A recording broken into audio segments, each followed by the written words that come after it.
عند الله فوزا عظيما ويعذب المنافقين والمنافقات والمشركين والمشركات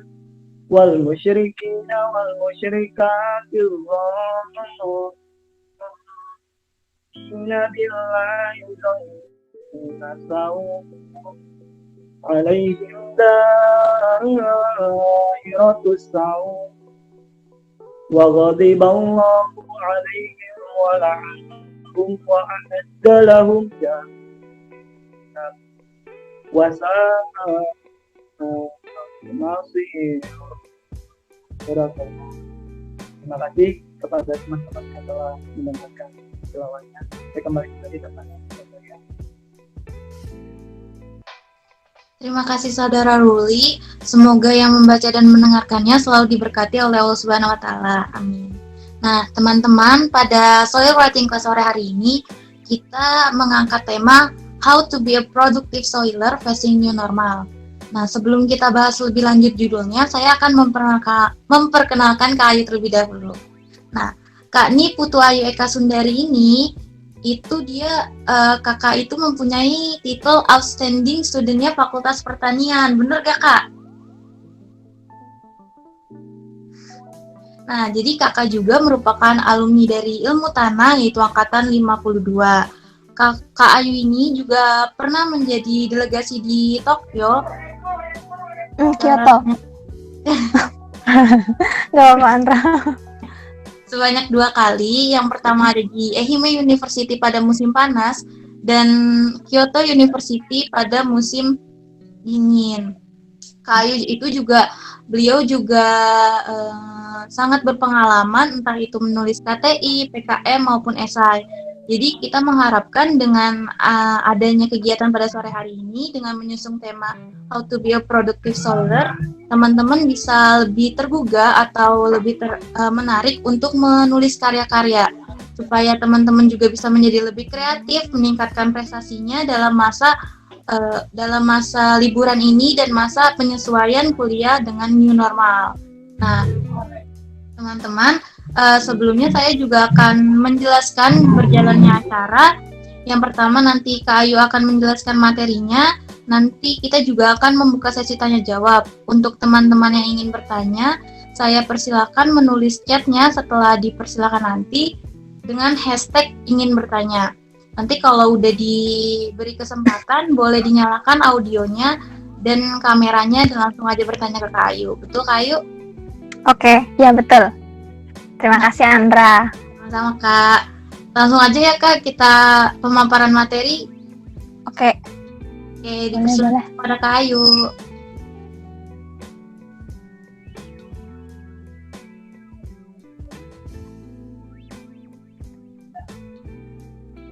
Oke, selamat sore semuanya. Apa kabar? Semoga teman-teman dalam keadaan sehat ya. Perkenalkan, nama saya Putu Ayu Eka Sundari atau biasa dipanggil Ayu, angkatan 52, IPB 2015.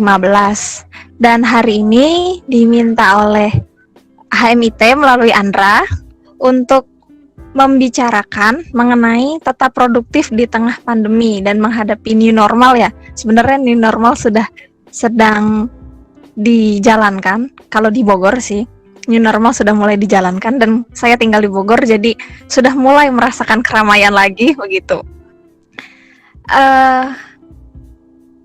Next. Kita tahu kalau adanya COVID-19 ini memaksa seluruh orang di dunia, bukan hanya di Bogor, bukan hanya di Indonesia, untuk mengubah kebiasaan. Jadi harus lebih sering cuci tangan, keluar rumah pakai masker, kemudian jaga jarak atau physical distancing, belajar harus melalui online, tinggal di rumah, dan kalau sakit, batuk, demam harus tinggal di rumah atau segera cek ke dokter. Yang jelas, dengan datangnya COVID yang tiba-tiba ini, di akhir 2019, di penghujung 2019, membuat seluruh kebiasaan di muka bumi ini itu berubah. Next. Dan ramai di sosial media bahwa kita harus stay home, we have to stay at home. Dan biasanya kita kalau sering di rumah itu berkonotasi atau berhubungan erat dengan bersantai, liburan, dan bangun siang. Dan kemudian akhirnya menuju pada kurang produktif. Dan kalau menurut pandangan saya, itu salah besar ya, kalau di rumah saja itu kurang produktif. Dan ada banyak hal yang bisa dilakukan, tetapi masalahnya adalah di sini apa yang harus dilakukan, apa yang mau teman-teman lakukan, dan bagaimana cara melakukannya dengan serius. Oke, next. Kalau kita mengingat beberapa bulan ke belakang, kita bisa melihat dampak dari pandemi. Sebenarnya tidak perlu saya jelaskan rinci, ada harus di rumah saja yang jelas, kemudian adanya PHK, mungkin teman-teman sering mendengar di berita, kemudian penghasilan menurun drastis, stres. Saya hidup di Bogor, di Dramaga, merasakan itu, bukan hanya saya, tapi banyak tetangga, banyak orang-orang di sekitar saya merasakan adanya penghasilan yang menurun, tiba-tiba diberhentikan, tiba-tiba dirumahkan tanpa gaji. Itu benar-benar sangat shock untuk banyak orang, dan tidak hanya kita sebagai akademisi, kita sebagai mahasiswa itu merasakan yang tadinya bisa kuliah, bisa berangkat ke kampus, nongkrong di Tampomas, nongkrong dimanapun, kemudian mendadak semua ditutup, semua harus stay di rumah saja. Dan satu hal yang bisa saya pastikan dari dampak pandemi, dan kalau di Indonesia tidak lockdown, PSBB, adalah kita tidak benar-benar bisa beradaptasi dengan perubahan yang mendadak. Kita tidak bisa beradaptasi dengan benar dengan perubahan yang mendadak. Oke, next. Dan next. Bagaimana agar tetap produktif di tengah pandemi dalam rangka new normal? Ini versi Ayu ya. Jadi versi orang nanti beda-beda, tapi ini versi saya. Next. Saya sharing sedikit mengenai kegiatan utama dan kegiatan rutin. Ada housework, bukan homework ya. Kalau homework itu lebih ke tugas sekolah, tugas kuliah. Tetapi kalau housework itu seperti washing your clothes, and then washing or either etc. on your home. Jadi bersih-bersih rumah, nyuci, kemudian mengajar. Saya juga sampai sekarang masih mengajar, aktif, tapi privat. Kemudian saya tetap belajar karena saya masih menanti beasiswa. Kemudian saya suka menonton film dan animasi, dan saya suka menulis. Oke, next.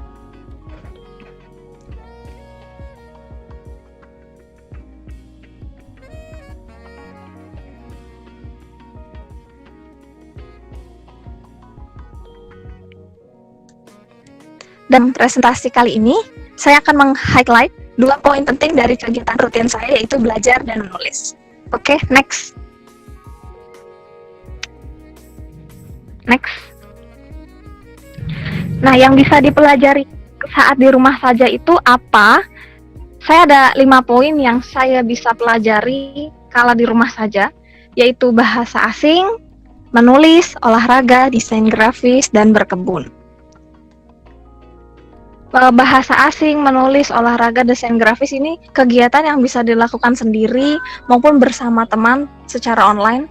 Tapi kalau berkebun, bisa memanfaatkan lahan ataupun pot yang ada di halaman rumah, karena anak pertanian biasanya tidak menyentuh tanaman, rasanya kurang pasti ya. Kemudian next, yang saya gunakan untuk media belajar nih, kalau tadi ada 2 poin yang saya highlight utama, belajar di rumah, saya ada melalui bacaan.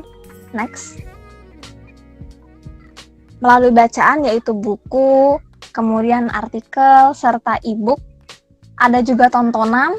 Saya suka menonton YouTube akhir-akhir ini karena pandemi. Ada YouTube, ada TV, dan juga beberapa kelas online yang bisa digunakan oleh teman-teman. Ada Zoom, ada juga Gmat, ada edX, kemudian Skillshare, dan sebagainya. Masih ada platform-platform kelas online lain. Bahkan saya dengar WhatsApp juga sudah bisa melakukan kelas online ya, tidak hanya platform yang saya sebutkan. Next, apa saja yang saya tulis selama di rumah, kira-kira periode Februari, Maret sampai Juli ini, saya membaginya menjadi 2 topik utama, yaitu fiksi dan ilmiah. Fiksi saya menulis cerpen, novel, juga puisi, dan ilmiah saya menulis esai dan karya tulis ilmiah. Tapi karya tulis ilmiah periode kali ini belum diselesaikan karena harus mengecek lapang, jadi belum bisa disebut sukses ya. Kalau esai sudah selesai untuk selama pandemi ini, sudah selesai, sudah disubmit. Oke, next. Dan inilah yang saya sarankan, juga saya berusaha terus lakukan untuk diri saya sendiri adalah konsisten kalau buat jadwal. Jadi pagi mau melakukan apa, bangun jam berapa, walaupun itu tidak setiap hari. Seperti layaknya sekolah atau kuliah, Senin sampai Jumat itu mesti bangun pagi. Kemudian Sabtu Minggu bolehlah bangun siang, bolehlah bangunnya telat sedikit, bolehlah santai-santai. Itu, dan kalau belajar juga atau menulis tidak perlu dalam durasi yang lama, tidak perlu tiba-tiba 4 jam non-stop tuh nulis terus, pasti pegel, pasti suntuk, pasti juga akan melelahkan teman-teman semua. Jadi tidak perlu durasi lama, boleh 5 menit tiap pagi dan malam, tapi konsisten. Jadi kuncinya adalah konsisten. Dan kemudian setidaknya luangkan waktu di pagi hari beberapa menit. Kenapa saya menyarankan waktu di pagi hari? Karena pagi hari menurut saya, nggak tahu teman-teman, pagi hari itu setelah mandi, setelah berberes rumah, itu waktu yang fresh, waktu yang bisa dibilang waktu yang baik untuk belajar karena pikiran masih segar, sehabis mandi, sehabis sarapan. Jadi selayaknya teman-teman sekolah ataupun kuliah, pagi, bangun pagi, mandi, sarapan, kemudian berangkat ke sekolah atau berangkat ke tempat kuliah, berangkat ke kelas, sama halnya seperti kita di rumah saja. Waktunya itu yang kita tegaskan untuk diri kita sendiri. Kemudian poin keempat, tegas terhadap diri sendiri. Ya, tegas di sini itu adalah kita gunakan HP untuk alarm. Oh, ini waktunya belajar. Oh, ini waktunya menulis. Itulah yang harus ditumbuhkan. Saya menyadari dengan sangat bahwa menumbuhkan kebiasaan itu sangat sulit. Karena begitu hari ini saya bersemangat, oh iya, besok dan seterusnya akan terus-terus belajar selama 30 menit.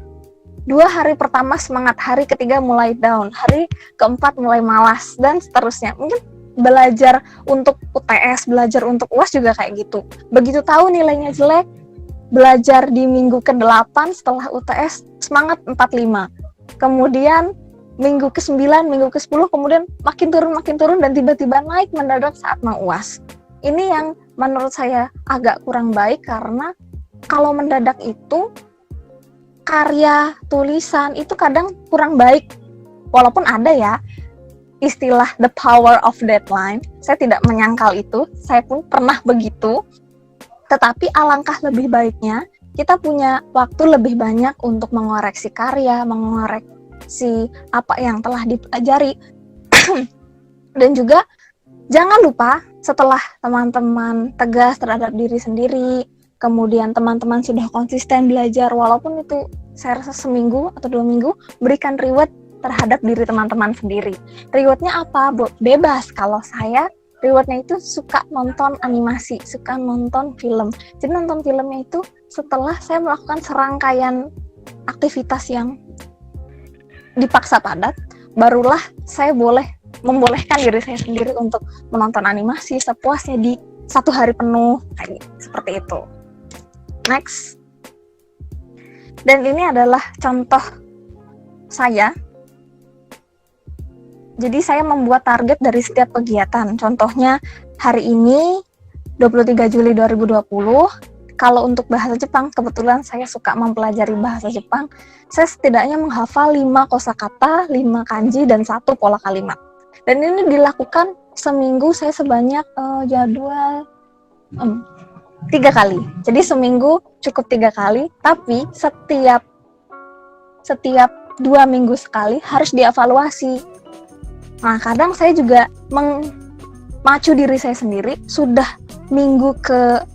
hari ke 200, karena sudah sebelum pandemi saya sudah mulai belajar, sudah hari ke 200-an, dan setiap sebulan atau berapa hari sekali, 2 minggu, 3 minggu, saya akan mengevaluasi diri saya, apakah dari pelajaran awal ini sudah benar-benar memahami, atau begitu mempelajari bagian-bagian ke belakang, yang awal malah lupa.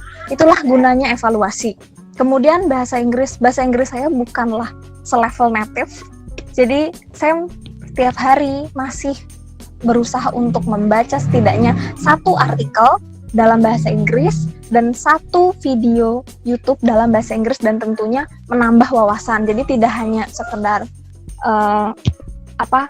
video tutorial, ya tutorial sebagian juga saya tonton, tapi juga kebanyakan video mengenai bagaimana hidup di luar negeri, bagaimana, karena saya ingin hidup di luar negeri, jadi saya menonton banyak video tentang itu. Kemudian di minggu ke-4 Juli ini, saya juga punya target untuk diri saya sendiri. Saya menyelesaikan novel saya yang berjudul Arjuni, dan targetnya adalah 3 episode lagi harus selesai, begitu. Next. Nah, seperti yang saya bilang juga, jangan lupa review dari awal. Review apa yang sudah teman-teman pelajari, apa yang sudah teman-teman tulis. Kalau itu karya tulis ilmiah, penting untuk dibaca ulang dari awal. Jangan teman-teman karena stuck di bagian isi, stuck di salah satu bagian poin, kemudian teman-teman hanya membaca bagian itu saja. Coba baca dari bagian kata pengantar, coba baca bagian dari pendahuluan kembali. Apakah sudah benar pendahuluannya? Apakah sudah benar-benar terstruktur kalimatnya? Apakah masih ada kalimat kata yang tidak baku, diksi yang salah? Inilah fungsinya review. Dalam tulisan, baik fiksi maupun non-fiksi, review adalah hal penting, menghindari kesalahan ketik, kemudian menghindari adanya kalimat majemuk yang seharusnya bisa dipisah, dan sebagainya. Jadi, review ini selain penting untuk hasil, penting juga untuk diri kita agar kualitasnya itu tetap terjaga, terutama belajar ya. Next, produktif. Saya mengutip dari Kamus Besar Bahasa Indonesia ke-5, produktif itu memiliki 3 makna, yaitu bersifat mampu menghasilkan, kemudian mendatangkan keuntungan, dan mampu menghasilkan terus. Ini maksudnya sustainable, dan dipakai secara teratur untuk membentuk unsur-unsur baru. Jadi produktif itu ketika kegiatan kita memiliki tujuan. Setelah kita melakukan serangkaian yang punya tujuan, kita memiliki hasil. Setelah itu, barulah kita tahu, barulah kita dapatkan apa manfaatnya. Next. Ini adalah karya kala pandemi. Saya hitung dari Januari karena saya mulai agak parno sejak Januari. Jadi begitu diumumkan ada corona di Wuhan, saya juga mengkhawatirkan karena pada bulan Januari saya mulai mengurusi dosen Jepang yang mau ke Indonesia, jadi agak was-was. Nanti di karantina nggak ya gitu. Jadi ini adalah karya kala pandemi, ada esai A Love Letter for Myself. Ini saya ikut lomba di Jepang tahun 2020 bersama murid-murid saya. Kan saya juga mengajar, jadi saya ngajak murid saya, ada kategori youth dan kategori children. Saya ajak murid-murid untuk kategori children, dan saya ajak dan saya mengikuti untuk kategori youth gitu. Saya juga menulis novel. Mungkin teman-teman tidak semua orang di mahasiswa ilmu tanah juga suka hanya menulis maupun membaca karya ilmiah yang biasanya berkaitan itu lagi, tanah lagi, metode lagi. Saya juga suka novel kok. Malah awalnya di semester 5, saya tidak suka menulis karya tulis ilmiah. Jadi saya tidak mau ikut kelas PKM, tidak mau ikut kelas menulis, sampai akhirnya dibujuk oleh ketua Hamid saya, Bang Danu dulu, bahwa dibukakan mata hati saya bahwa esai itu penting, menulis ilmiah itu penting. Akhirnya saya di situ mulai belajar bahwa bisa juga menyalurkan ide gagasan tidak hanya melalui fiksi. Disitulah saya mulai beralih. Nah, pertama kali saya tulis esai itu bareng Bang Danu dulu. Lomba, kemudian gagal, kemudian nekatlah bersama teman saya satu angkatan, Siti Mutahharoh, daftar ke Taiwan. Oh, diterima, ya sudah berangkat, gitu. Dan saya juga menulis prosa, catatan dari ayah. Karena ayah mengeluarkan banyak kata-kata mutiara, jadi saya catat dan saya suka. Kemudian saya juga menulis cerpen di kala pandemi ini, Corona di Mata Kiara. Kiara di sini adalah ceritanya anak SD kelas 1 yang tidak mengerti apa-apa, baru aja belajar baca, tiba-tiba dengar Corona.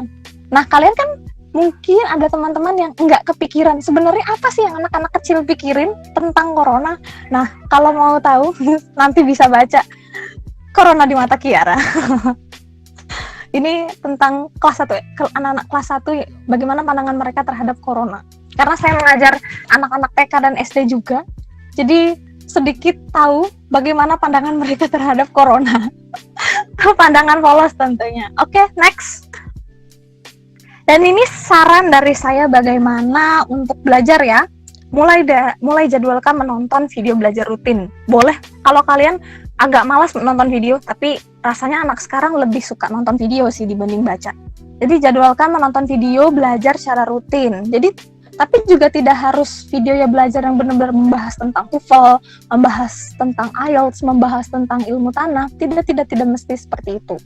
Jadi video apa saja, mungkin National Geographic, video TEDx, video yang kiranya bisa menumbuhkan pengetahuan terhadap kalian. Siaran televisi luar negeri pun yang membahas hal terkait kehidupan sehari-hari itu juga boleh ditonton karena sangat efektif untuk menambah kosakata ya, terutama bahasa Inggris, mungkin bahasa Jepang juga. Dan tuliskan rangkuman dari apa yang telah ditonton. Jadi jangan menonton saja ya. Kalau saya sih, karena kalau menonton saja nanti masuk nguap lagi. Jadi seperti kalian nonton dosen kalian di kelas, nonton saja, mungkin belum tentu ingat gitu sampai ulangan kan. Jadi tulis lagi rangkumannya, kemudian berikan opini. Jadi jangan hanya menulis, kalau dosen mengajar, kita tulis di buku, apa yang dosen katakan, itulah yang akan keluar. Tapi sadarkah, kita semestinya punya opini kita sendiri terhadap suatu informasi. Nah, berikan opini. Biasanya saya lakukan serangkaian metode ini untuk belajar bahasa Inggris. Jadi saya nonton video di YouTube, kemudian saya tulis apa yang sebenarnya dibicarakan oleh si pembicara, lalu berikan opini dalam bahasa itu. Kemudian review kembali apa yang sudah saya tulis, apa yang sudah saya rangkum, apa yang saya berikan sebagai opini. Nah, ini juga bisa jadi bahan latihan bagi teman-teman untuk mengutarakan pendapat teman-teman yang baik dan benar.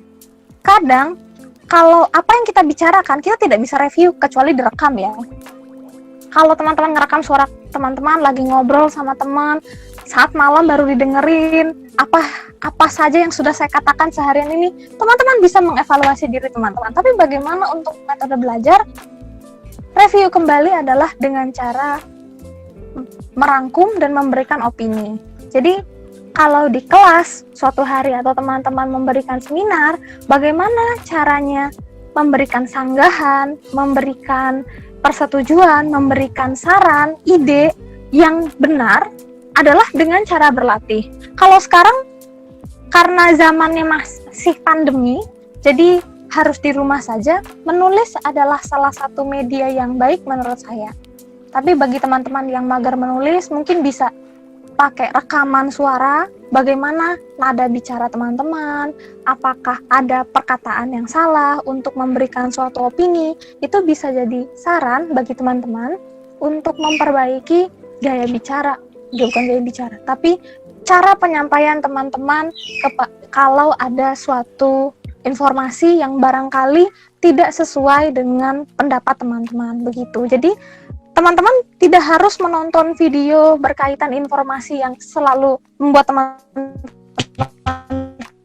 setuju. Tapi ada video yang mungkin berlawanan atau bertentangan dengan teman-teman, dan bagaimana teman-teman memberikan opini berupa sanggahan yang benar, itulah ditulis. Kalau ditulis kan kita lihat, oh berarti kata-kata yang kita tuliskan itu seperti ini. Kalau kata-kata komen netizen di Instagram, di blog-blog, itu kan kadang kurang baik karena mereka tidak menulis dan mereview dulu. Apa yang mereka pikirkan langsung ditulis. Begitu. Jadi kebanyakan pikir langsung keluar tanpa diproses terlebih dahulu. Saya berharap teman-teman tidak seperti itu, khususnya dalam memberikan opini, karena kalau opininya dalam bentuk tulisan ataupun lisan, kadang orang, menurut teman-teman lupa, orang lain tidak lupa. Begitu. Oke, next. Dan ini adalah saran untuk menulis. Kalau menulis, biasanya saya punya satu ide. Baik itu tulisan fiksi ataupun ilmiah, saya akan tulis ide yang saya pikirkan. Jadi, kalau ada ide tentang, oh tragedinya harus seperti ini, tertabrak mobil, kemudian lari ke rumah sakit. Nah, itu harus buru-buru ditulis. Atau tiba-tiba ingat, atau tiba-tiba lihat ada suatu fenomena di alam yang ternyata berkaitan dengan riset kita, itu buru-buru ditulis. Dan teman-teman merasa ini tuh bisa dijadikan suatu bahan tulisan. Nah, kemudian setelah dituliskan ide-idenya itu, buatlah kerangka penulisannya atau abstraknya. Jadi kerangka penulisan sebenarnya apa saja yang mau disampaikan, permasalahannya apa, kemudian apa solusi dari teman-teman, kemudian apa referensinya, itu ditulis sebagai suatu kerangka. Kemudian buatlah tulisan secara terstruktur. Bisa teman-teman di sini harus sudah tahu tiap paragrafnya akan menyampaikan apa saja. Tiap paragrafnya itu akan terdiri dari kalimat apa saja dan mengacu ke mana saja referensinya.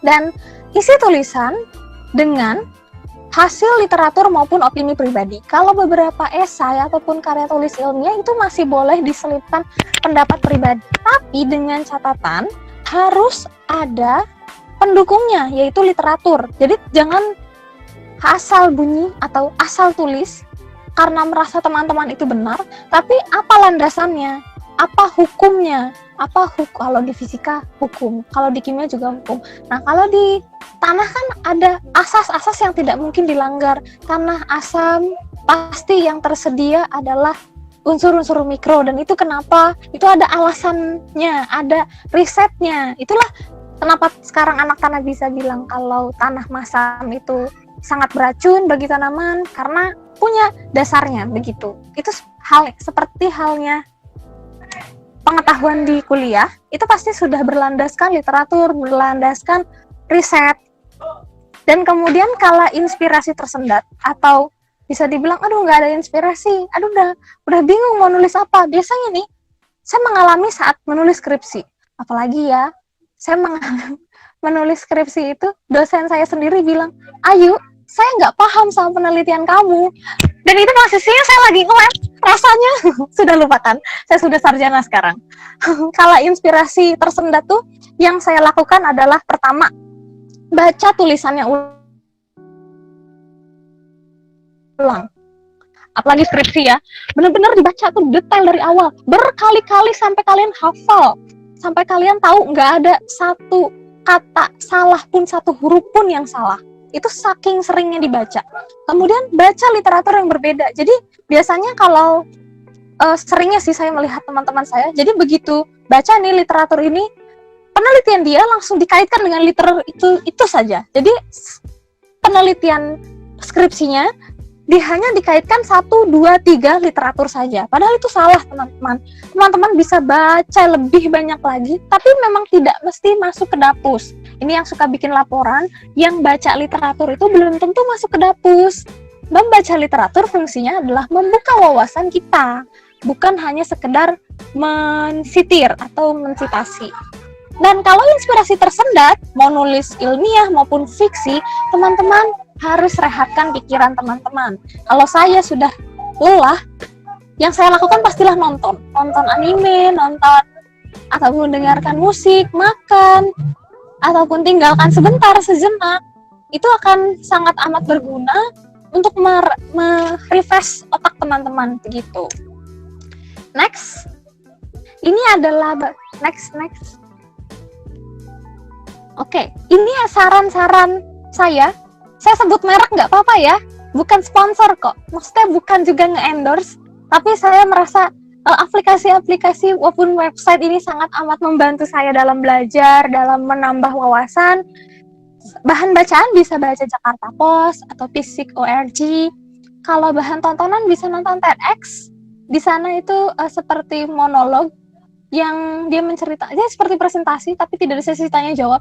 Itu sangat seru. Beberapa topik sangat related dengan kehidupan sehari-hari. Kemudian YouTube, banyak YouTuber yang jangan lihat video viral ya.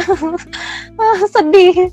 saya sering dikatai sama adik-adik di tempat ngajar, Kak Ayu kudet deh, nggak tahu video ini. Lah orang nonton videonya itu aja, orang itu aja, cuma kontennya beda-beda karena tiap minggu update gitu.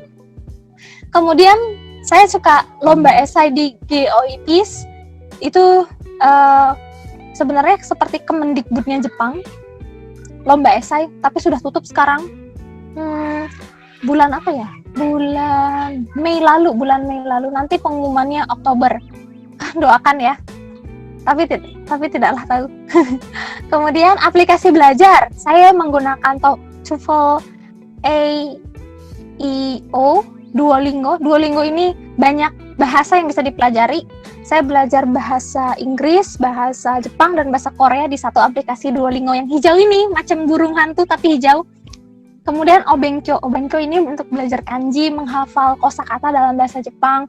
Karena saya juga ikutan tes JLPT, tes bahasa Jepang, dan waktu itu baru tes tahap pertama atau level yang paling rendah. Ternyata bisa begitu dilanjutkan ke tahap yang selanjutnya, tapi keburu corona, jadi tidak ikut tes dan tesnya dibatalkan. Akhirnya ya udah, saya lebih baik punya target belajar di Obenkyo biar nanti kalau tes mudah-mudahan levelnya sudah lebih tinggi. Oke? Terima kasih. Itu sekian presentasi dari saya. Bagi teman-teman yang ingin bertanya dipersilahkan. Saya kembalikan kepada Andra. Kasih Kayu. Wah, Sama. Kak, bener deh Kak, seru banget. Makasih ya Kak. Sama-sama. Nah, kayaknya dengan pemaparan Kakak yang menarik ini nih Kak, kayaknya bukan cuma aku aja nih Kak yang penasaran, banyak teman-teman juga. Mungkin teman-teman kalau ada yang mau ditanyakan langsung aja ya, tanya gimana Kak? Boleh? Boleh. Jawabnya. Boleh. Teman-teman yang ingin tanya langsung aja ya, tulis hashtag tanyanya. Oke. Ayo yang mau nanya.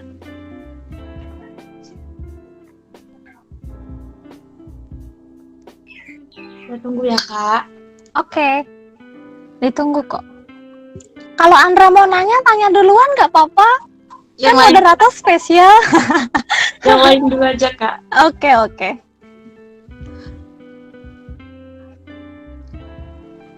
Oh, Rudi Hartono. Ada yang mau IPB. tanya. Yang pertama dulu aja kali ya Kak, dari Andra Ahmad. Oh iya. Oke. Kak, Apakah format esai luar negeri Jepang berbeda dengan Indonesia, dan apakah lomba esai luar negeri kita boleh mengangkat masalah dalam negeri? Oke, Andra Ahmad, semoga mendengarkan jawaban saya ya. Terima kasih atas pertanyaannya. Format esai, baik lomba manapun, kadang tiap lomba tuh beda format. Jadi, walaupun masih Indonesia, walaupun masih IPB, HMIT membuka lomba esai dalam rangka Soil Festival. Dan kemudian Himpro sebelah ataupun Himpro AGH Gizi buka juga lomba esai. Biasanya ada format-format yang berbeda juga. Jadi kalau format itu tergantung dari penyelenggara. Tetapi kalau isi secara struktur biasanya sama. Pasti ada cover, ada kata pengantar, tapi tentatif jarang kalau esai untuk ada kata pengantar. Kemudian ada pendahuluan, isi, penutup. Begitu kalau secara format esai. Nah, luar negeri maupun dalam negeri itu bisa beda, bisa juga sama, tergantung penyelenggara. Jadi kenapa sih format esai dibuat? Saya pernah juga jadi panitia lomba esai internasional waktu itu, tapi di Bogor. Format itu sebenarnya dibuat oleh panitia dengan tujuan agar rapi, bukan sebenarnya untuk meribetkan peserta ya, tapi tujuan kami padahal udah nggak jadi panitia, tujuannya adalah rapi, biar terstruktur, biar sesuai dengan keinginan dari tim begitu. Dan dalam lomba esai luar negeri, bolehkah mengangkat masalah dalam negeri? Boleh banget, Andra Ahmad. Kenapa? Karena saya sendiri berapa kali lomba ke luar negeri, bahkan cuma sekedar bicara ataupun ikut exchange dulu di Jepang, di Ehime, saya tetap membawa topik-topik dari Indonesia. Saya tetap kebiasaan orang Indonesia, kemudian bagaimana kami memandang karena waktu itu topiknya adalah perubahan lahan ya. Mungkin kalian belum belajar, nanti belajar di Bangwil. Jadi perubahan penggunaan lahan. Kalau di Jepang tuh sangat strict dan tidak mungkin adanya pelanggaran. Tapi di Indonesia kenapa banyak pelanggaran? Nah, itulah yang bisa kita ceritakan. Karena kita tidak mungkin bercerita tentang negeri orang karena kita sendiri tidak hidup lama di sana. Semakin kamu punya banyak pengalaman di suatu tempat, pasti kamu punya pengalaman ataupun pengetahuan, wawasan yang lebih lagi. Makanya dalam lomba esai luar negeri boleh mengangkat masalah dalam negeri, sangat boleh. Tapi dengan catatan, apakah topik yang kita angkat sesuai dengan topik yang sedang diusung oleh penyelenggara lomba? Nah, itu balik lagi. Jadi kalau di sana lombanya tentang ketahanan pangan. Nah, kalian jangan tiba-tiba ngangkatnya adalah pendidikan, jangan ya, itu topiknya jauh gitu. Jadi kalau terus di sana topiknya adalah mesin, pengembangan sustainable machine. Nah, kalian jangan tiba-tiba ngangkat adalah perkebunan. Tapi kalau dari sisi mesinnya, jadi tetap harus berhubungan dengan topik yang diangkat oleh si penyelenggara. Begitu. Terima kasih, Andra Ahmad. Semoga terjawab ya. Kemudian, oke, sama-sama Andra Ahmad. Rudi Hartono. Kak. Kamu mau nyari beasiswa, tapi IPK bermasalah, solusinya seperti apa, Kak?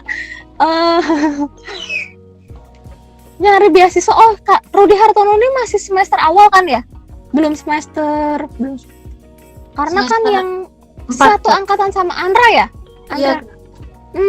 Masih 55, masih bisa, masih punya waktu untuk memperbaiki. Dan kalau IPK bermasalah, saya biasanya jangankan sampai IPK bermasalah, nilai turun aja biasanya saya udah galau sendiri sih.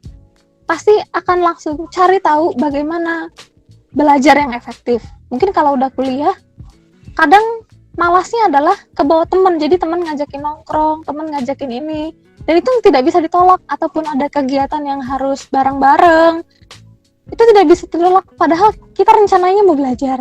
Nah, disinilah teman-teman bisa dibilang harus mengubah metode belajar teman-teman sedikit.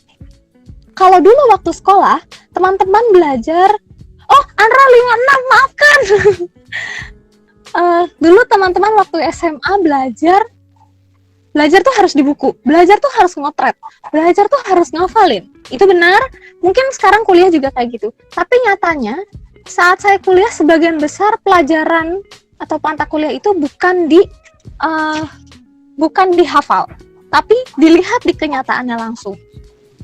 Dulu saat pelajaran Pak Basuki, astungkaranya saya berhasil nilainya tertinggi seangkatan. Syukurlah aman. Dulu yang saya ingat adalah dari beliau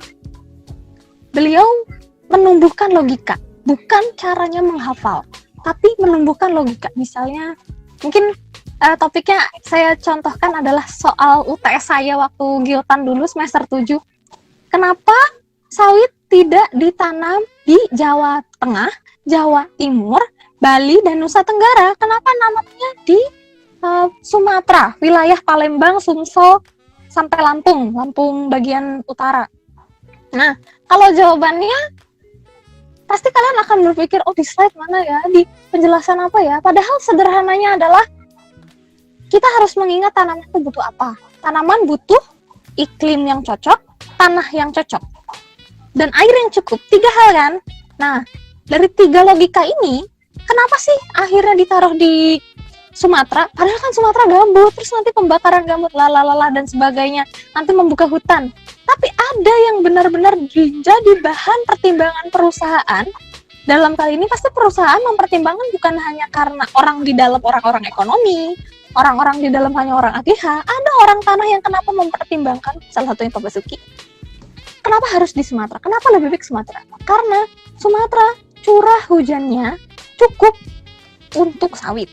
Dan sedangkan curah hujannya Jawa Tengah, Jawa Timur, Nusa Tenggara, Bali, dan sekitarnya itu sangat kurang atau mendekati kering untuk sawit. Nah, disinilah mengubah sifat tanah bisa.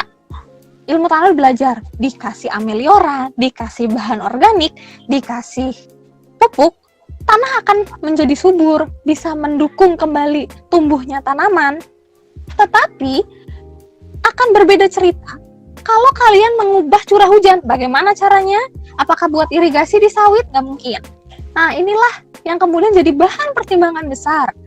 Jadi bisa dibilang, kenapa sih kalau belajarnya itu jangan hanya lihat dari buku. Mungkin kalian ngeliat temen, ya ampun temen cepet banget sih hafal slide, cepet banget sih ingat dosen. Tapi sebenarnya ada metode-metode lain untuk mengingat pelajaran. Itu dengan cara kan kalian praktikum. Nah, gunakan praktikum itu.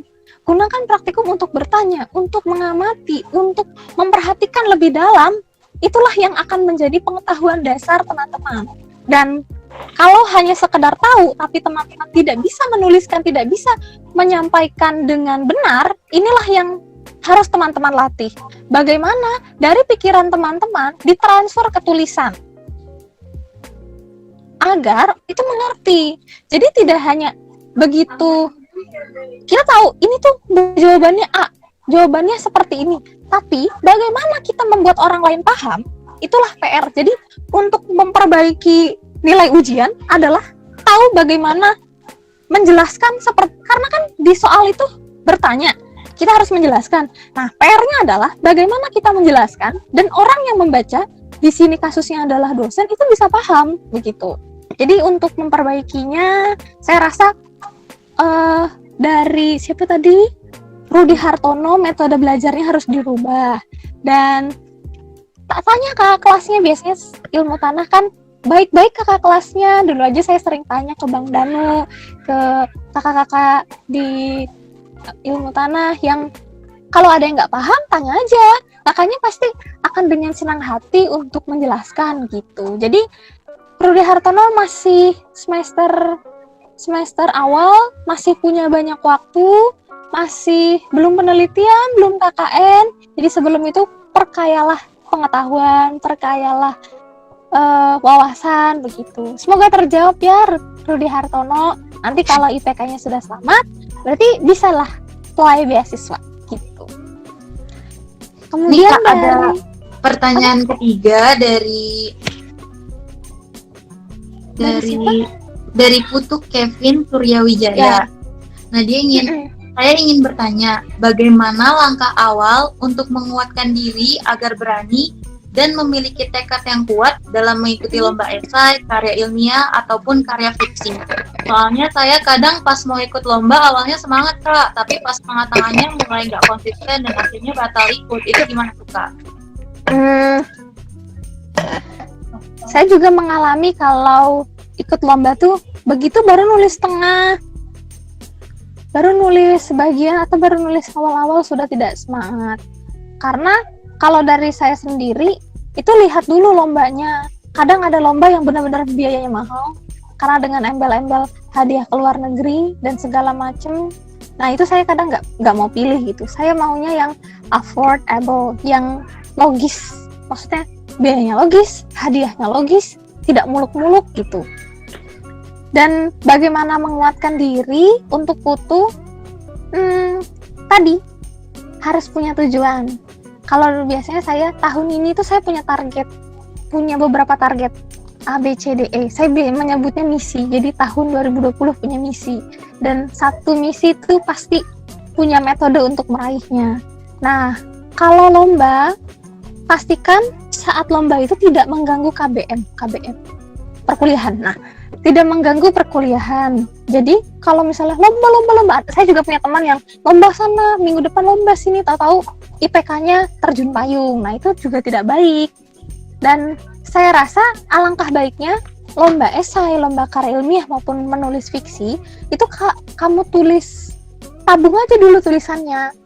Kalau untuk karya fiksi ya. Kemudian kalau untuk karya esai dan lomba ilmiah, saat ada buka suatu lomba, pastikan deadline-nya masih jauh. Jadi jangan bikin ya H-2, H-1 baru mulai daftar, baru mulai bikin, kecuali memang kamu sudah punya kerangkanya di kepalamu, tinggal tulis saja. Tapi kan biasanya masih bingung, nyari literatur.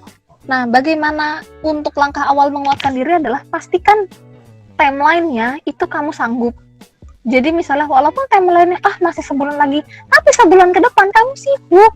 Kamu nggak bisa fokus untuk si esai, kamu nggak bisa fokus untuk menulis. Itu menjadi sambilan kamu. Itu tidak harus dipaksakan. Jadi misalnya sebulan harus ikut lomba 3 esai, ya ampun, saya sendiri pun menyerah. Karena saya pun punya kehidupan lain. Maksudnya, saya juga ikut organisasi kepemudaan di desa, saya juga ikut bantu-bantu sekitar rumah, tidak hanya bisa bilang tidak hanya belajar untuk diri sendiri, tapi juga saya membantu orang-orang di sekitar. Jadi kalau lomba saya bukan tipe yang terlalu ambis harus lomba A, B, C, D, E, tapi kalau ada lomba yang menurut saya itu saya bisa, waktunya cukup, kemudian topiknya menarik, saya akan kejar, saya akan benar-benar menekan diri saya. Jadi bagaimana untuk menguatkan tekad, pastikan itu sesuatu yang tidak mustahil gitu. Maksudnya waktunya tidak mepet, kemudian tidak mengorbankan waktu belajarmu. Kan yang penting belajar dulu nih karena kalian masih kuliah, masih menghadapi UTS gitu. Jadi nggak konsisten. Nah, nggak konsistennya itu kenapa? Apakah karena main game? Apakah karena kebanyakan nonton? Biasanya kayak gitu tuh. Saya kadang sudah, berarti hari Sabtu ini akan nonton banyak film. Nanti udah besoknya malas lagi tuh untuk menjalani keseharian. Tapi tidak, saya menuliskan di kamar saya adalah sehari kamu malas-malasan, 5 tahun di masa depan hidupmu menderita. Itu kata-kata lebay aja sih. Cuma maksudnya untuk memotivasi saya bahwa malas itu tidak baik gitu. Dulu waktu saya penelitian, saya selalu datang paling pagi di lab. Dan saya karena begitu bangun pagi, di depan saya itu ada papan tulis yang tulisannya, semenit kamu telat, dampaknya akan berhari-hari memundurkan wisudamu. Jadi demi wisuda, datanglah cepat, bangunlah lebih pagi, kayak gitu.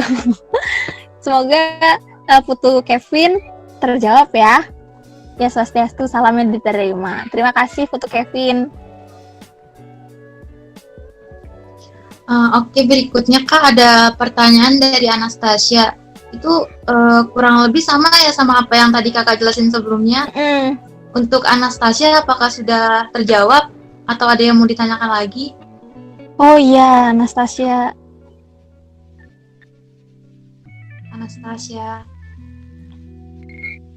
Anastasia bagaimana? Apakah sudah cukup menjawab? Jadi jadi kita tuh harus gimana sih, kita udah niat gitu kan ya. Terus buat ngelakuin itunya tuh kayak susah gitu. Gimana tuh Kak? Kalau terima kasih Anastasia.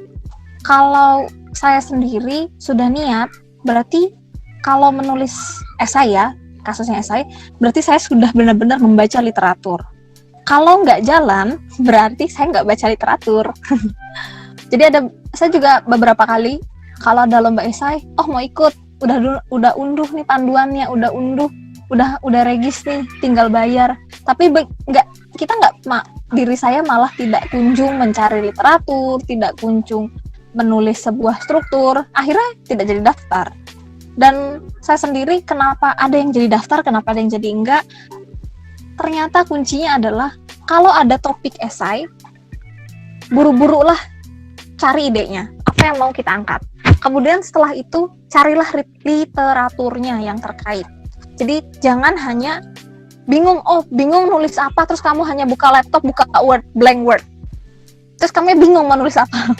Jadi cari literatur. Nah, saat proses kamu mencari ide-ide inilah, mencari inspirasi ataupun mencari bahan yang akan ditulis inilah, di situ kamu akan mulai merasa ada sense-nya, ini loh yang harus saya tulis, ini loh yang akan menjadi poin utama. Itu akan muncul sense-nya. Dan kalau kamu Anastasia sudah melakukan itu misalnya berapa jam dan hanya Kak baru nemu nih hanya setengah halaman poin-poin yang saya udah baca beberapa jurnal karena menurut saya yang cocok, tinggalkan dulu, terus bikin kalimat dengan kalimatmu sendiri di Word. Kemudian barulah cari lagi inspirasi yang lain. Nah, kalau benar-benar sudah penat, jangan dipaksakan, nanti tidak baik juga hasilnya. karena esai itu kan harus dengan bahasa kita sendiri. Kalau kita sedang pikiran tidak fresh, biasanya kita sendiri yang akan bingung, kita sendiri yang akan aduh bagaimana, akhirnya kita sendiri yang akan kesal ke diri sendiri. Itu tidak baik. Jadi lebih baik kalau benar-benar sudah penat, tinggalkan laptop, tinggalkan handphone biasanya, ya sudah. Saya biasanya nanti cari buku yang seru, novel yang seru, baca itu seharian. Jadi jangan terlalu dibawa stres atau dibawa tertekan, tapi yang penting adalah kamu punya kalender, kamu punya timeline. Oh, hari ini boleh, nggak apa-apa, nyantai. Besok harus ditekan dirimu lagi. Jadi saya mendapat inspirasi memang belajar di ilmu tanah ini adalah dari pelajaran agrogeologi.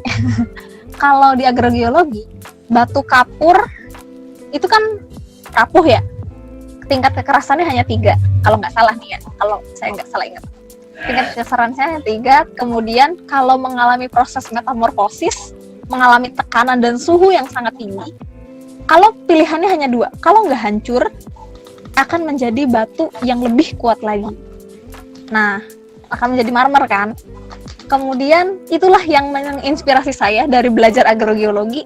Kalau kamu lembek, kamu harus belajar menguatkan dirimu, menguatkan cita-citamu. Sebenarnya kamu masih ingin apa? Apa yang mendorongmu? Kenapa kamu kuliah di sini? Kadang kalau saya capek banget kuliah, ingat dulu masa SMA betapa mengharapkannya kuliah, betapa dulu waktu SMA menghayal diri itu kuliah, ke tempat kuliah tuh pakai baju bebas, nggak pakai baju seragam putih abu-abu. Pasti teman-teman pernah merasakan itu, dan kalau saya pasti mengingat masa-masa itu lagi. Kenapa saya bisa ingat? Karena saya punya catatan harian, saya suka mencatat diary. Mungkin terlihat kuno, tapi menurut saya sangat berguna. Karena saya bisa tahu saat membaca ini, betapa dulu saya sangat ingin kuliah di sini, betapa dulu saya ingin exchange, betapa dulu saya ingin punya banyak prestasi. Nah, ketika kita lelah sedang dalam proses menuju prestasi, dalam proses menuju lomba, ingat kembali tulisan itu, betapa dulu kamu ingin berprestasi, betapa kamu dulu mendambakan kampus, betapa kamu dulu ingin menjadi orang yang IPK-nya bagus. Ingatlah itu. Jadi bisa dibilang self reminder, jangan hanya melihat, juga jangan sering melihat orang ya. Jadi kiri kananmu IPK-nya bagus, dan jangan sering membandingkan diri ke orang lain. Itu kuncinya sih. Semoga Anastasia terjawab ya. Jadi timeline-nya ada di diri kamu sendiri gitu. Terima kasih. Wah, ada Dani. Jika ada pertanyaan berikutnya, langsung aja kali ya Kak, lanjut ke selanjutnya. Ya. Oke, dari Mariana Sela Siregar ya. Iya. Bagaimana agar tulisan kita tidak melebar kemana-mana? Kadang di saat saya menulis, saya ingin alur cerita seperti A, namun setelah besok tulisan dilanjut hingga hari ke hari selanjutnya selalu melebar kemana-mana. Itu menulis di cerita tersebut di stop. Oh, iya.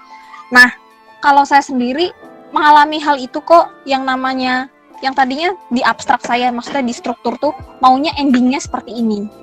Taunya saat mengerjakan tengah-tengah, saat udah di tengah-tengah cerita, nampaknya bagus deh kalau ditambahin ini, ditambah ini. Nah, itu sangat alamiah kok.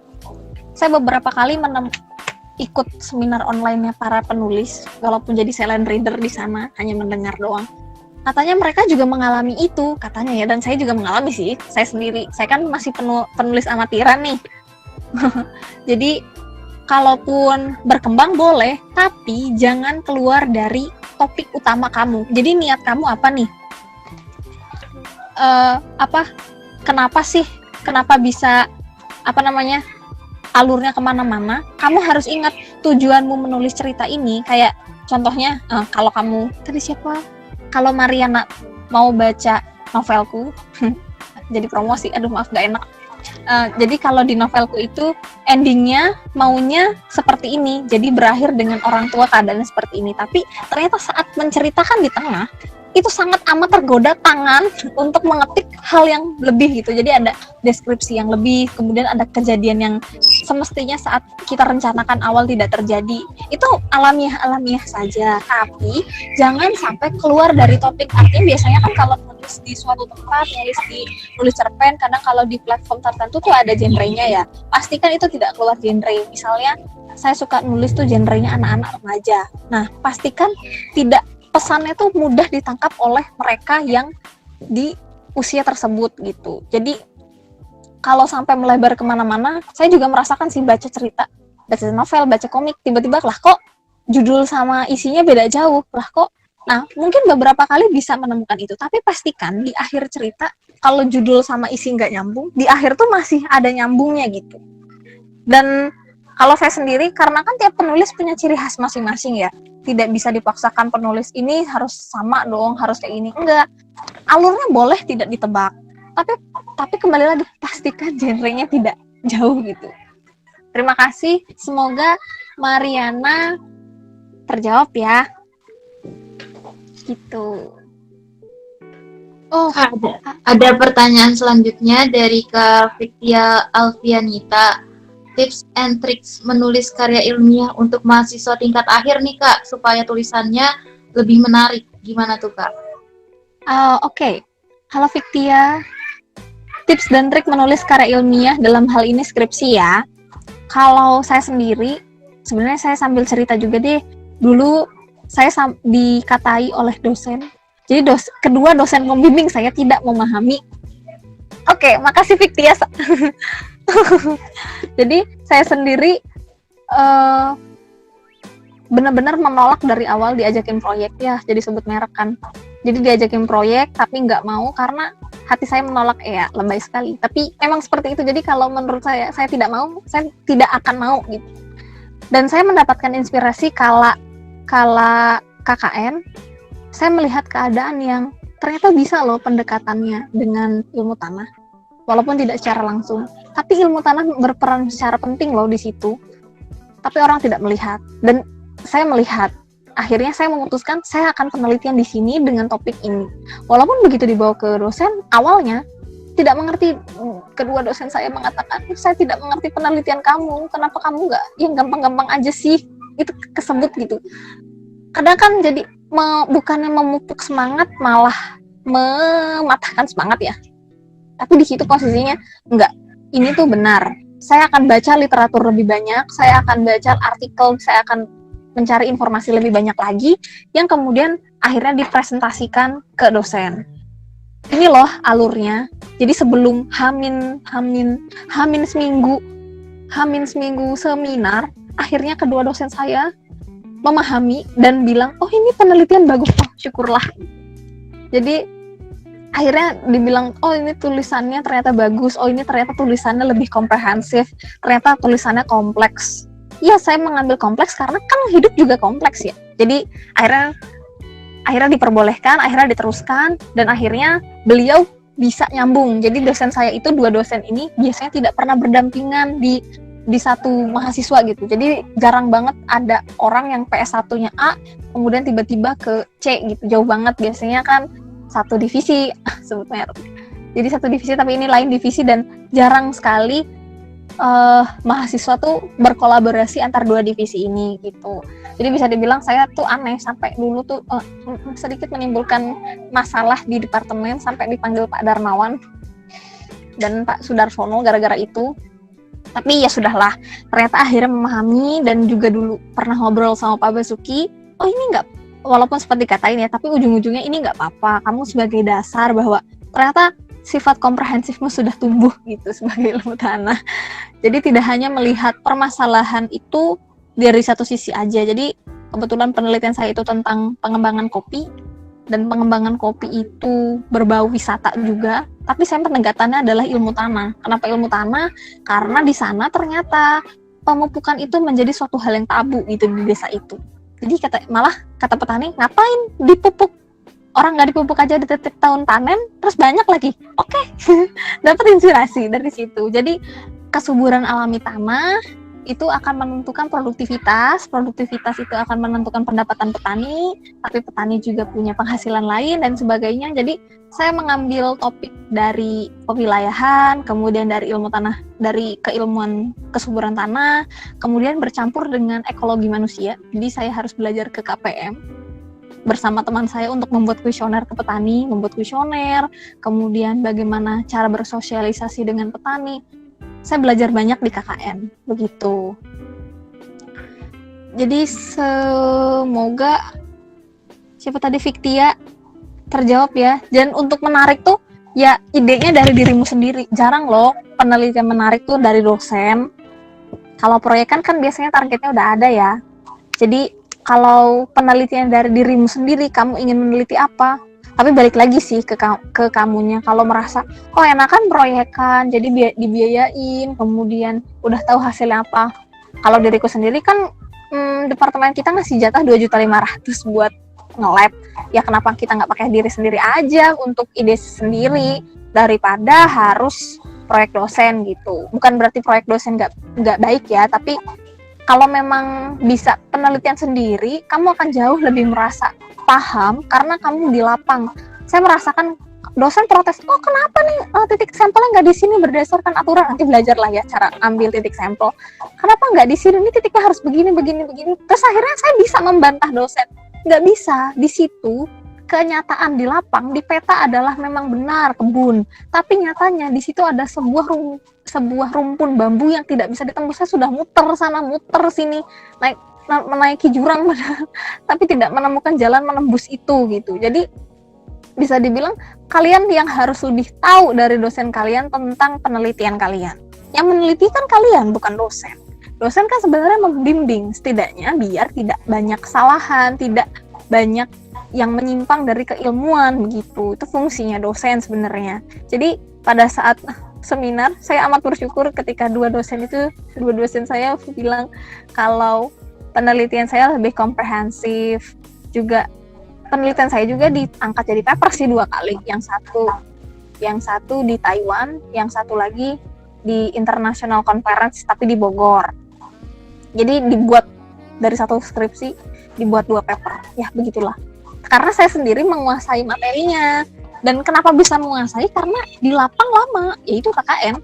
Jadi KKN itu mencari informasi sebanyak-banyaknya, kemudian berbaur masyarakat sebanyak-banyaknya, kenal masyarakat. Jadi jangan kalian hanya pikir ilmu tanah berarti yang ngambil tanah. Atau misalnya di PPJ, oh ya udah berarti di lab doang. Enggak. Kalau pada saat cek lapang, kemampuan kalian berkomunikasi dengan masyarakat, kemampuan kalian untuk bagaimana kalian ramah terhadap masyarakat itu akan sangat menentukan keberhasilan di lapang. Saya dengar dari banyak orang kok kalau ke lapang setidaknya nanti ngasih uang rokok, ngasih ini, ngasih itu. Astaga, nyatanya saya enggak, malah pulang bawa oleh-oleh. Kayaknya saya terlalu seperti bocah, jadi ya begitulah. Jadi dioleh-olehin sama bapak-bapak yang di sana, petani yang di sana. Karena ya saya ngikut A, ngikut B, banyak bertanya, kemudian berusaha membantu. Jadi jangan hanya karena kalian sedang penelitian, berarti kalian yang hanya yang ingin dibantu. Masyarakat di sana juga kan, walaupun penelitian topiknya tidak berkaitan dengan sosial, pasti kalian pada saat proses pengambilan data ya akan bersentuhan dengan orang, kecuali di hutan belantara ya. Tapi di sini di mana hutan belantara, kayaknya udah nggak ada. Pasti ada aja orang, dan kalian harus berkomunikasi, setidaknya bertanya. Walaupun kalian sudah megang peta, udah ada maps, tetap aja nanya ke orang kadang itu is the best way. Begitu. Itu terima kasih Fiktia. Terima kasih juga teman-teman sudah mendengarkan curhatan saya sewaktu skripsi.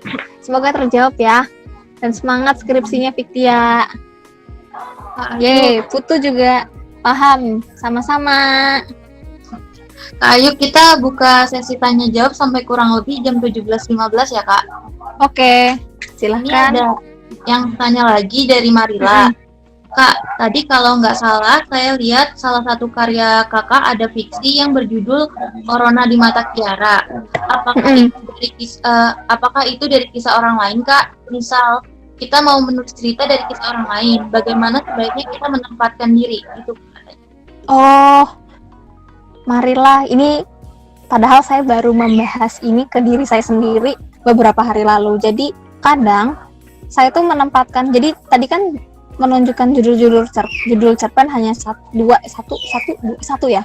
Padahal saya menulis banyak cerpen, tapi ya sebelum pandemi. Saya kadang menempatkan diri, jadi di ceritanya itu adalah saya sebagai seorang yang misalnya sudut pertama, orang pertamanya adalah laki-laki. Ya, saya benar-benar mengobservasi, saya punya teman laki-laki, saya dengerin curhatnya, entah itu adik kelas, entah itu adik sendiri, dan akhirnya menempatkan dirinya itu bukan sebagai kita punya pendapat, enggak, tapi bagaimana kita mendengarkan benar-benar pendapat orang lain itu. Jadi benar-benar mendengarkan. Dan kenapa sih saya munculin Corona di Mata Kiara? Karena saya mengajar anak SD yang masih kelas 1. Sebenarnya dulu masih TK sih, sekarang udah kelas 1. Jadi mereka bilang, Kak Ayu, kalau corona, Kak Ayu kan kita nggak boleh keluar rumah. Kalau keluar rumah nanti kena corona, kalau kena corona nanti mati. Tapi Kak Ayu mati. Lucu banget itu kayak gitu. Padahal kan ada prosedurnya gitu. Jadi mereka tidak tahu sebenarnya apa itu corona, kenapa mereka harus always stay home. Itu mereka nggak tahu. Dan tapi pendapat mereka kadang membuka wawasan kita, karena mereka bilang, kan corona kecil, kenapa harus dirisaukan gitu? Kan kasihan kalau adek libur berarti nanti nggak ada yang jajan di kantin, ibu kantin gimana makannya gitu ya, dan lain sebagainya. Dan itu anak kecil ini ternyata berpikir ya, kadang kita sebagai orang yang menuju dewasa melupakan pendapat-pendapat kecil gitu. Dan saya sangat bersyukur ketika menangkap mutiara itu. Iya, mutiara, kata-kata anak-anak dari yang saya ajar itu seperti itu. Jadi mereka memang punya pendapat sendiri, mereka tetap ingin belajar, tapi mereka takut saya datang tiba-tiba mati, katanya karena corona. Ya ampun. Karena kan ya pengertian anak kecil kan, taunya disuruh diem di rumah aja, saya datang mengajar dan sebagainya. Tapi itulah cara mereka gitu. Jadi bisa juga kok menceritakan orang lain, bisa kita sebagai orang ketiga yang menceritakan saya adalah seorang Ayu yang menceritakan tentang Marilla, atau saya menulis cerita tapi dengan sudut pandang Marilla, itu juga bisa. Marilla sebenarnya saya juga sering membuat cerita malah jadi cerita orang, jadi ada kisah hidup orang karena sering curhat karena teman saya sendiri, dan saya menjadi inspirasi cerpen, bahkan ada yang inspirasi novel sih. Yang Ku Cinta Kau Nanti sebenarnya itu bukan tentang cinta, tapi ada tentang ambisi akademik. Jadi kalau teman-teman penasaran baca Ku Cinta Kau Nanti, tunggu terbitnya nanti di Wattpad karena masih nerbitin Arjuni. Jadi bisa aja mau menempatkan diri di cerita tersebut, kan kalau cerita fiksi bebas ya, yang penting tadi ada, kalau di bahasa Indonesia ya, karena saya juga ngajar bahasa Indonesia anak SD, yang penting adalah tokohnya jelas, kemudian latarnya jelas. Jadi saat orang baca itu bisa ngebayangin ini suasananya gimana, di mana, kemudian latarnya jelas, waktu, tempat, suasana, kemudian suasana, dan juga ada amanat yang jelas, plotnya jelas. Kalian juga boleh kok, kayak ada beberapa film, novel yang awalnya tuh kelihatan antagonis, tiba-tiba di akhir ternyata dia tuh berpura-pura jahat, iya. Itu ada yang kayak gitu juga. Jadi kalau plot itu juga harus jelas, dan yang penting adalah amanat. Saya merasa selama ini saya sangat tertarik membaca suatu karya itu karena amanatnya, dan kemudian barulah gaya bahasanya. Jadi semoga walaupun itu dari kisah orang lain, tapi teman-teman ingin menuliskan, tapi Marilla ingin menuliskan, itu nggak apa-apa. Yang penting amanatnya dapat. Jadi bukan hanya menceritakan, tapi juga ada pesan yang ingin disampaikan begitu. Oke, terima kasih Marilla. Kak, ini kan ada 4 menit lagi, karena nggak ada yang tanya, aku aja kali ya yang nanya ya. Oh iya, boleh. Sama-sama Marilla. Aku jadi senang bacain komen-komen. Kak. Boleh, silahkan. misal nih ya, kita kan mau nulis esai atau KTI ya Kak. Terus tadi saran Kakak salah satunya itu mereview dari tulisan kita kan. Nah, itu cara kita menentukan kesalahan dalam tulisan kita sama poin-poin penting kalau apa yang kita tulis tuh udah bagus sama udah siap buat diterbitin ya, semacam dikasih kalau lombanya atau diterbitin itu seperti apa Kak? Sebenarnya kalau sudah bagus atau tidak itu sangat subjektif ya. Tapi kan kalau esai itu pasti punya standar. Misalnya pertama kamu harus sesuaiin formatnya. Jangan sampai idemu bagus tapi formatmu berantakan, nggak sesuai dengan maunya panitia. Jadi benar-benar harus sesuaikan formatnya. Sudah disesuaikan formatnya, kemudian isinya. Nah, isinya sendiri biasanya kan kalau lomba apapun biasanya ada tuh bobot format sekian persen, bobot isi, bobot apalagi bobot orisinalitas. Nah, orisinalitas inilah yang menjadi kamu tuh nggak benar-benar hanya nyatet ataupun nulis ulang dari literatur, tapi kamu juga menyampaikan opini kamu dan dikuatkan oleh literatur. Ini beda ya, menulis ulang literatur dengan dengan kamu beropini lalu menguatkannya dengan literatur. Jadi kuncinya biar bagus adalah kamu banyak literatur, kemudian kuatkan opini kamu dengan literatur yang kamu baca. Dan biasanya kalau sudah begitu, itu akan menjadi poin tersendiri. Dan kemudian dulu saya esai bisa dapat itu karena benar-benar kejadian yang saya alami. Jadi waktu itu saya mengangkat tentang Karang Taruna. Kenapa? Karena saya mengalami sendiri terus ada orang yang penelitian terkait gitu. Jadi saya saat mengutarakan pendapat itu berdasarkan apa yang saya alami. Jadi begitu presentasi meyakinkan juri bahwa ini tuh benar-benar ada, ini tuh benar-benar bisa efektif.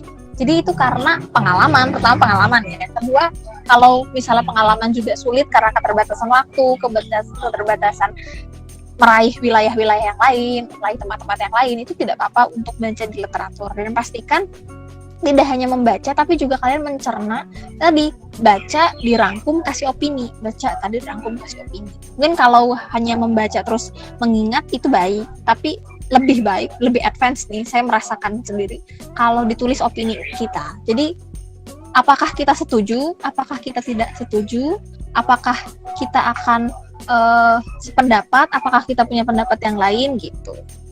Jadi, tapi itu, kalau menuliskan pendapat kayak gitu, untuk orang, maksudnya untuk latihan ya, tapi kalau saat di esai pelajarilah matriks esai. Biasanya esai itu ada matriksnya seperti originalitas. Jadi seberapa kuat kamu mengangkat idemu asli yang bukan ada di literatur, kemudian dikuatkan oleh literatur, itulah yang disebut sebagai mungkin esai yang baik. Kenapa saya sebut mungkin? Karena juri kadang agak subjektif juga merasakan itu sih. Jadi kan yang menilai manusia ya, bukan komputer. Jadi ada subjektivitas. Tapi kalau kita mendekati matriks dari karya tulis ataupun esai ataupun biasanya juga karya fiksi juga ada syaratnya. Jadi minimal berapa kata, minimal berapa lembar. Kalau itu diikutin, kita akan terus tersaring sampai ke tahap akhir gitu. Dan sisanya adalah ciri khas dari kita sendiri. Semoga terjawab ya, Andra. Iya, makasih. Ya, sama-sama. Ayo, alhamdulillah sesi tanya jawab dan sesi pemaparan sebelumnya juga udah selesai. Oke. Ada kata-kata penutup yang ingin Kakak sampaikan, mungkin motivasi atau tips and trik bagi kita mahasiswa, boleh Kayu dipersilakan. Kalau dari aku sendiri, mungkin klasik sih, tapi siapa tahu berguna. Percaya diri kalian sendiri. Jadi yang menentukan gabut. Jadi kalau ngelihat teman-temannya, nanti kalau lulus ya saya merasakan, kok teman-temanku kerjanya di MT, gajinya juti-juti. Kemudian sudah bisa gaya ini itu, sudah bisa punya ini itu. Terus ada yang udah langsung fast track S2, ada yang langsung S2 di luar negeri, kok saya di sini enggak kok.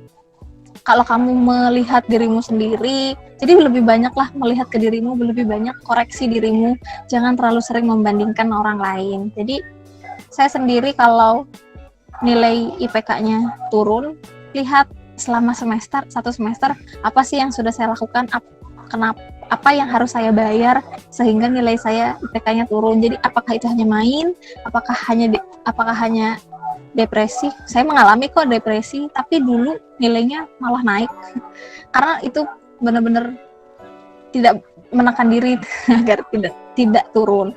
Jadi teman-teman percayalah ke diri sendiri, percaya sama tujuannya teman-teman sendiri, jangan terlalu dengar orang lain harus ini, harus itu.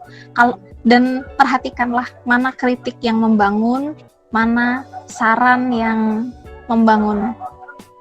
Semoga berguna. Terima kasih teman-teman. Terima kasih Fiktia, Dedi, Rudi, siapa lagi, Andra, Yusuf, Dani ternyata ada di sini juga.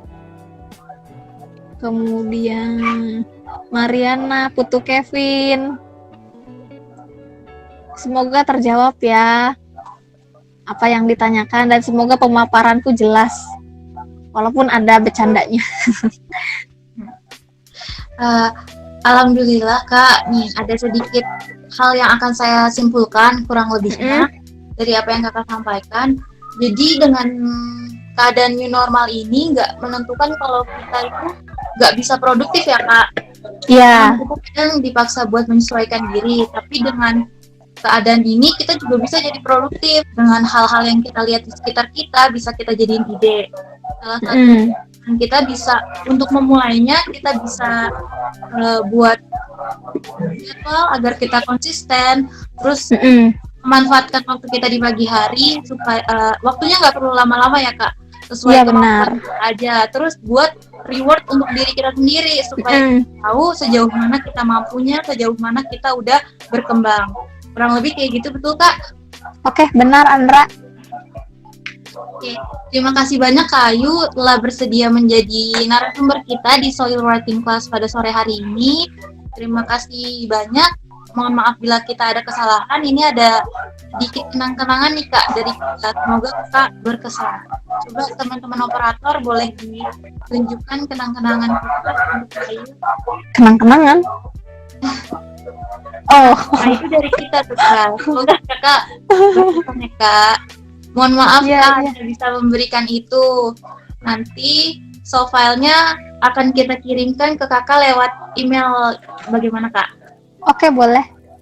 Nah, sebelum acara ditutup, kita bakal ada sesi foto dulu Kak.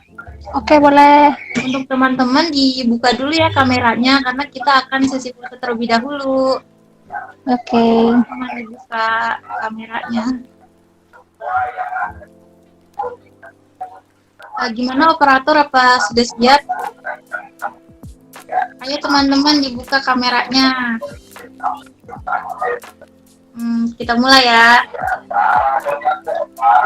1, 2, 3. 1, 2, 3. 1, 2, 3.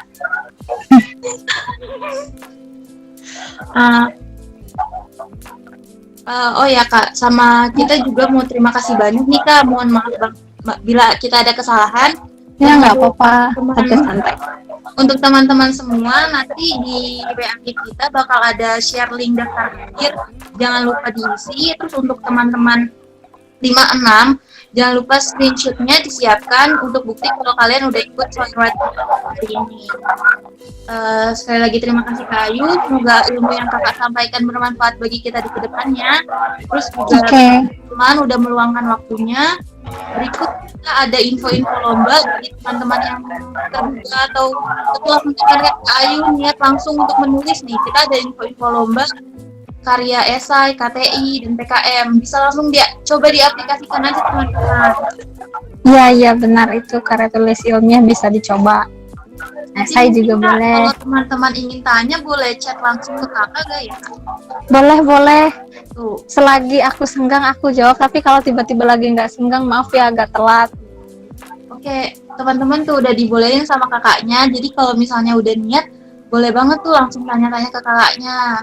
Nah, karena kita memulai dengan doa, ada baiknya kita menutup dengan doa pula. Kepada saudara Ruli Kurniawan, saya persilakan ya.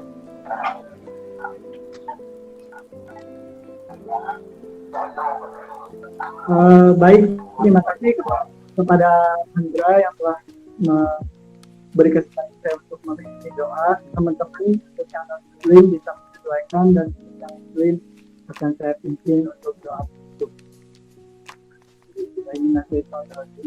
Bismillahirrahmanirrahim. Alhamdulillahirabbil alamin.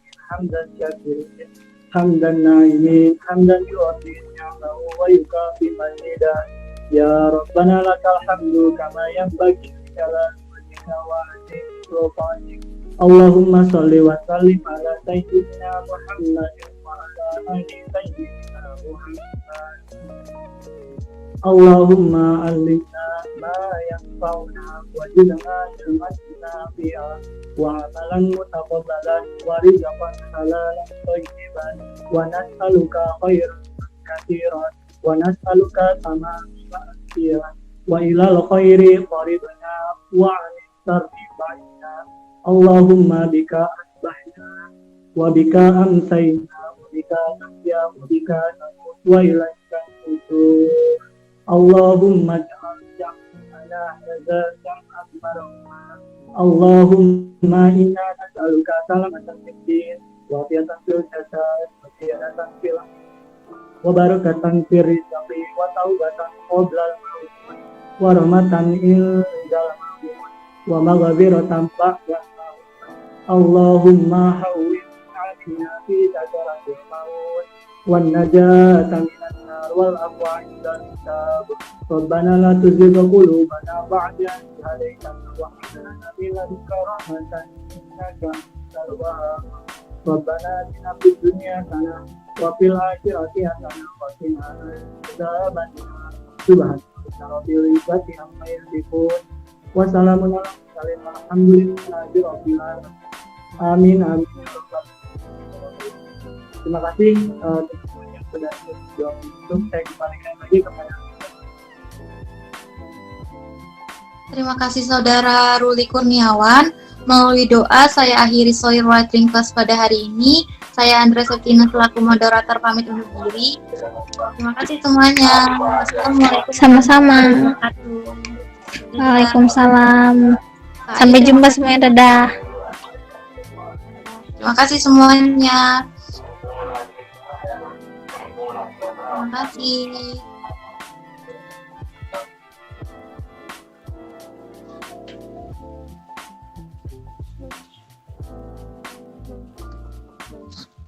Join di acara